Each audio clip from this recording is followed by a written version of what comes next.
Bonjour chers amis auditeurs et auditrices, Hervé Chosville à l'antenne, toujours très content de vous retrouver pour notre émission hebdomadaire Panorama Info. Mon 12e ouvrage va être publié dans quelques semaines. Le premier était sorti en 2003. 12 livres en 12 années, donc.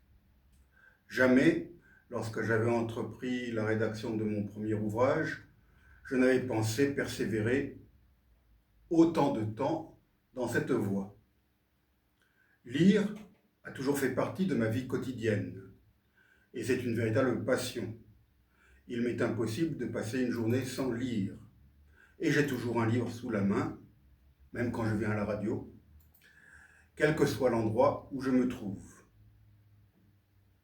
Mais depuis 2003, écrire est également devenu indispensable, et j'ai hâte de voir ce 12e livre en librairie.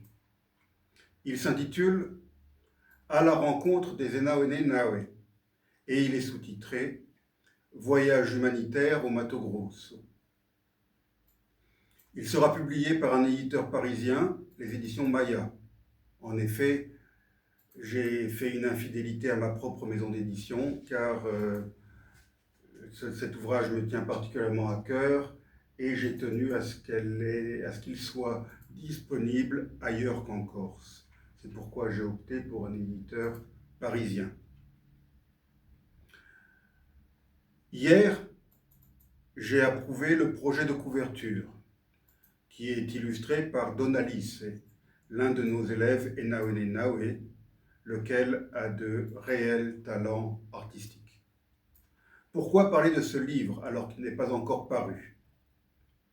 Parce que ces derniers jours, j'ai beaucoup pensé, non pas à ce livre, mais à mon précédent ouvrage, le 11e, Calistée, Notre terre promise, paru en 2023.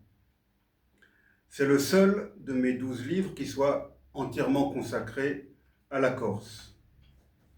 Au fil des chapitres, j'essaye de porter un regard particulier, quelque peu différent, sur notre île, une île pour laquelle j'ai toujours éprouvé une véritable passion.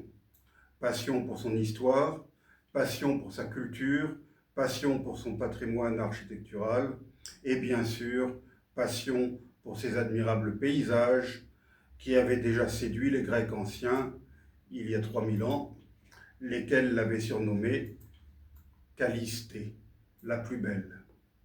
D'où le titre de ce livre.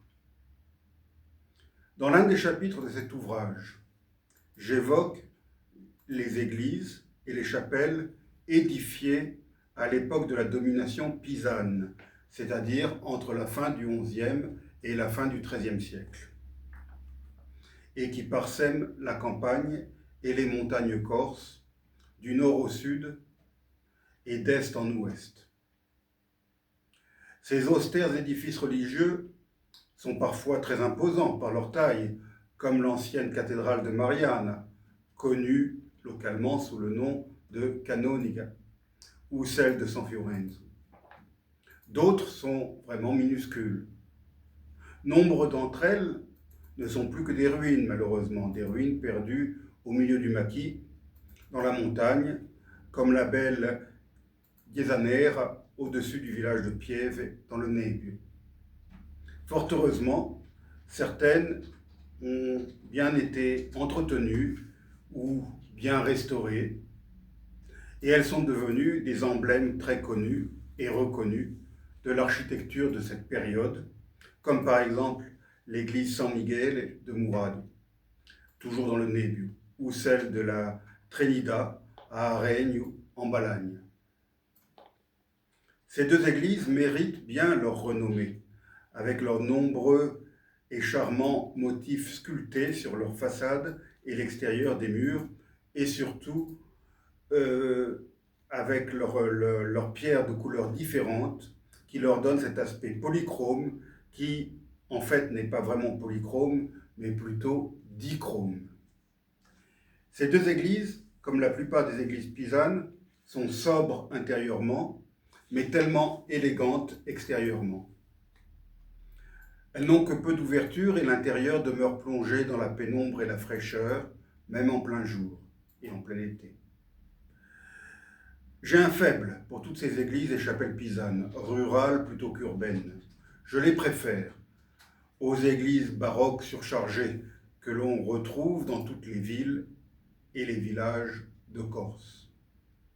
Dans notre village de Sorio di Tenda, nous avons la chance d'avoir l'une de ces églises pisanes, l'église Santa Margherita, qui fut une église piévane avant de demeurer, jusqu'au XVIe siècle, l'église paroissiale du village. Elle se trouve au milieu d'un espace boisé, en contrebas de Sorio. Elle date du XIIIe siècle. Avec le père Gilbert, nous avions pris l'initiative de proposer que la messe du 20 juillet, jour de la fête de Sainte Marguerite d'Antioche, soit à nouveau célébrée dans ce vénérable édifice pisan. Grande fut notre joie, à lui et à moi en particulier, surtout, je dirais même, étant du village, de participer à cette célébration en ce lieu, l'an passé, ressuscitant ainsi une très ancienne tradition. Malheureusement, nous nous sommes quelque peu heurtés à l'hostilité de certains villageois qui, par esprit de facilité ou par habitude, préféraient célébrer Santa Margherita dans l'église San Filippo Neri, l'église paroissiale actuelle, qui, elle, se trouve bien sûr au milieu du village. Et c'est en ce lieu que le 20 juillet dernier, le père Samuel, qui a remplacé le père Gilbert, a célébré la messe de Sainte Marguerite. Lorsque je lui ai parlé de notre vieille église Santa Margherita, je me suis rendu compte qu'il en ignorait jusqu'à l'existence. Personne à Sorio n'avait cru bon de lui en parler. Je lui ai promis de la lui faire découvrir un de ces jours. Dans ce même esprit, je me suis réjoui de voir notre évêque, le cardinal François Bustillo, célébrer la messe dans une église en ruine le 10 août dernier, là où, comme il devait le déclarer, et je le cite, les frères franciscains ont célébré pendant des siècles, mais on l'avait oublié, presque abandonné. Fin de citation. En effet, aucune messe n'avait été célébrée en ce lieu depuis une époque très reculée. Il s'agissait, vous l'aurez compris, de l'église du couvent Saint-François de Nonza. Et je vais citer à nouveau l'évêque. « C'est important d'être là avec les confrères et les gens du village pour redonner une âme à ce lieu. On a le ciel, le bleu du ciel comme voûte, c'est magnifique. C'est une belle image de l'église, devait-il également déclarer. Ce couvent, situé en un lieu magnifique, surplombant les eaux bleues du golfe de San Fiorenzo, fut fondé en 1236 par le révérend père Parenti, quelques années après la fondation de celui de Bonifacio. Il s'agit donc de l'un des plus anciens établissements franciscains de l'île. Si les fidèles de Nonza avaient opté pour la solution de facilité, comme ceux de Sorio, ils auraient pu se contenter de célébrer Saint François dans leur église paroissiale, l'église Santa Giulia. Mais ils ont opté pour la difficulté et pour un magnifique retour à une ancestrale tradition, et je profite de cette émission pour les en féliciter. Or, pour accéder à ce couvent en ruine, les fidèles ont dû emprunter un chemin fort escarpé, le lieu étant encore très difficile d'accès. Reste maintenant à espérer que les fonds réunis par la commune, la collectivité de Corse, l'État et le loto du patrimoine seront suffisants pour stopper la dégradation de l'édifice, puis pour poser un toit l'hiver prochain. Il s'agit là d'un bel exemple pour toute la Corse. Il existe une petite chapelle pisane en ruine, toute simple, perdue dans la nature, que j'affectionne tout particulièrement. Il m'arrive fréquemment de faire un détour pour aller la voir, et pour y passer un moment, appréciant beaucoup la quiétude du lieu. Il s'agit de la petite chapelle San Quiliu, située au bord d'une route très étroite, une route qui relie Poggiodeletta à San Fiorenzo. Je la décris en page 159 de mon livre, Caliste. J'aime cet endroit calme, qui me rend quelque peu mélancolique chaque fois que je m'y rends. Ce petit édifice a survécu aux siècles et aux avanies de l'histoire troublée de la Corse, et il semblait oublié de tous. Or, c'est cette humble chapelle, San Quiliu, qui a inspiré le thème de l'émission d'aujourd'hui. Car si je viens de mentionner les avanies qu'elle a eu à subir tout au long de ces 1000 années d'existence, je ne m'attendais vraiment pas à ce qu'elle en subisse à nouveau en cette année 2025, alors que nous approchons de la date retenue pour célébrer, comme chaque année, le patrimoine. En effet, c'est avec effroi et indignation que j'ai appris par les médias et par les réseaux sociaux qu'un ou plusieurs abrutis, ignares, avaient osé taguer le mur de l'abside de la chapelle San Quiliu. Ceux ou ces lâches ont profité du fait, pour accomplir leur forfait, que cet édifice soit situé dans un endroit isolé, loin de toute caméra de vidéosurveillance. Qu'ils enlaidissent les murs en béton de nos villes, avec leurs tags, politiques ou non, c'est tout à fait regrettable.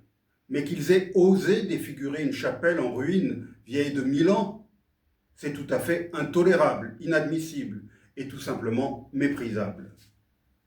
La plupart des commentateurs se sont indignés du caractère raciste et xénophobe de l'inscription. En effet, ils ont osé écrire « Arabifor », les Arabes dehors, oubliant au passage que, bien souvent, ce sont des employés communaux maghrébins qui débroussaillent et démaquisent nombre de terrains dans nos villes et nos villages, et je tiens d'ailleurs à leur rendre hommage. Donc, bien sûr, moi aussi, je ne peux que condamner avec la plus grande clarté cette expression raciste. Mais je dois avouer que ce qui m'a le plus choqué, c'est que cette inscription ait été taguée sur un édifice aussi vénérable que la chapelle San Quiliu. Un tel acte prouve à suffisance non seulement le racisme de son ou de ses auteurs, mais aussi et surtout son ou leur inculture. Comment peut-on croire, en agissant de la sorte, défendre la Corse, alors que l'on porte atteinte à son patrimoine? J'ignore si les services de la commune du Poggiodeletta vont parvenir à effacer cet ignoble graffiti.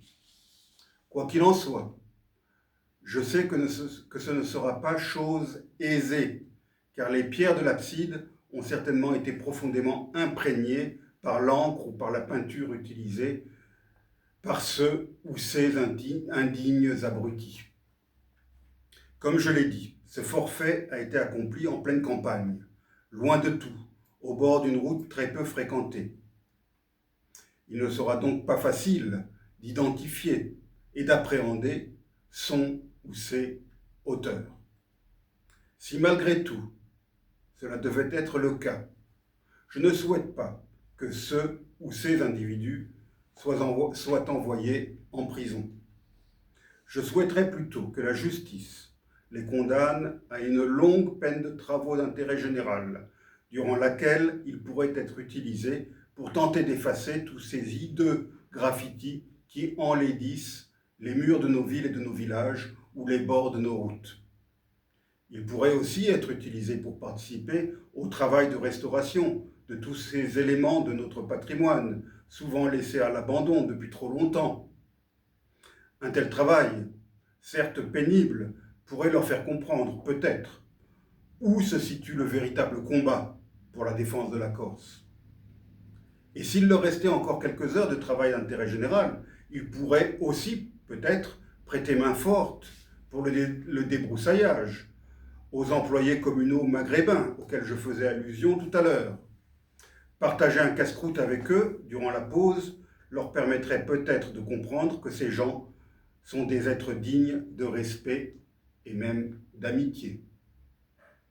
Pour ma part, je n'ai jamais tagué de mur, je n'ai jamais tagué le moindre mur, que ce soit en Corse ou ailleurs. Mais depuis quelques jours, depuis que j'ai reçu cette nouvelle, j'avoue avoir tagué mentalement sur le mur imaginaire de ma conscience les mots suivants. Abruti fora, les abrutis dehors. Mais je ne suis pas passé à l'acte. C'est sur ces mots, sur ces considérations, que je vous dis bonne fin de semaine, chers auditeurs, et je vous dis également à la semaine prochaine.